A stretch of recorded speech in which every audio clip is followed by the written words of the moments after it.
जो आपने facts specially Infosys के सामने रखे हैं, किस वैल्यूएशन पर इस समय है और क्या हमने पहले वैल्यूएशन देखा हुआ है, आपने क्या हाल फिलहाल में खरीदारी की है या फिर करने की तैयारी है?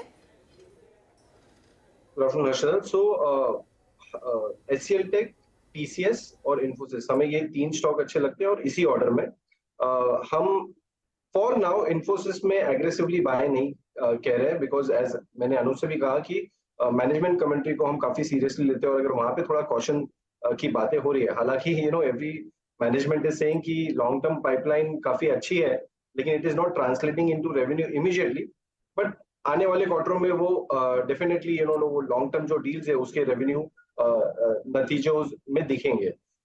एचसीएल टेक ये हमारा प्रेफर्ड बाय है और लास्ट टाइम भी जब मैं आपके चैनल पे था तो हमने ये स्टॉक को तकरीबन 950-980 के आसपास बाय करने की सलाह दी थी विद टारगेट ऑफ 1200 प्लस। अभी भी ये अच्छे स्तरों पे अवेलेबल है और हमारा फंडामेंटल टारगेट एचसीएल टेक में 1300 रुपए के आसपास का है। टीसीएस भी अच्छा बाय है at this point of time. Infosys में बाय करने के लिए maybe I might wait for 5-10% correction और वहां पे हम बाय करेंगे, लेकिन आईटी में एक्सपोजर लेने के लिए हम हिचकिचाएंगे नहीं।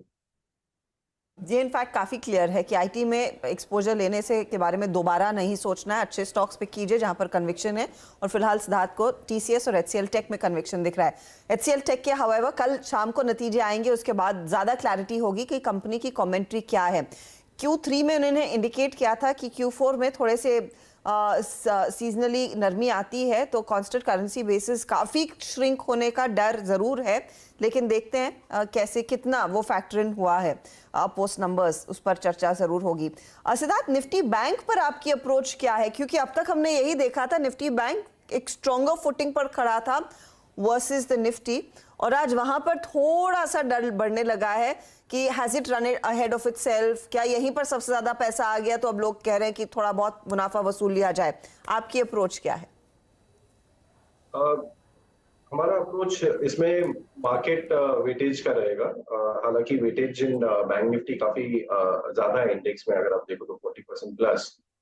इसमें we are adopting stock specific approach. हमें एसबीआई और आईसीआईसीआई बैंक के वैल्यूएशंस और अपसाइड यहाँ से काफी अच्छी लग रही है, जो दो स्टॉक में हमारा कवरेज भी है। इसमें short term fluctuations, yes, I think it is better left to market dynamics और ट्रेडिंग के ऊपर कि किस तरह के फ्लक्चुएशन हो रहे हैं, बट जिस तरह से कॉर्पोरेट एक्सपेंशन की बातें और कैपेसिटी एक्सपेंशन की बातें हो रही है, जिस तरह से रिटेल ऑफटेक है, and I am talking more on the credit card point of view से, जिस तरह से बैंक्स की balance sheet at this point of time है और वैल्यूएशंस भी एक्सपेंसिव नहीं है, मुझे नहीं लगता कि अगर कोई इंडिया में एक्सपोजर लेना चाह रहा है तो वो बिना बैंकिंग के लेगा।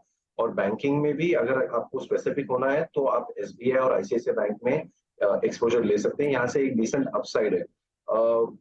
From a shorter term perspective ये एक प्रॉफिट बुकिंग है। हमने देखा है कि बैंक निफ्टी में भी काफी लोगों का अच्छा रुझान है और लोग लॉन्ग पोजिशन ही बना रहे हैं। तो अगर मुझे शॉर्ट टर्म भी आपका आंसर देना है तो मुझे नहीं लगता है कि बहुत ज्यादा डाउनसाइड है और फंडामेंटली तेजी ही करनी चाहिए, स्पेशली एसबीआई और आईसीआईसीआई बैंक। ओके, एक और सवाल आपसे लेता हूं।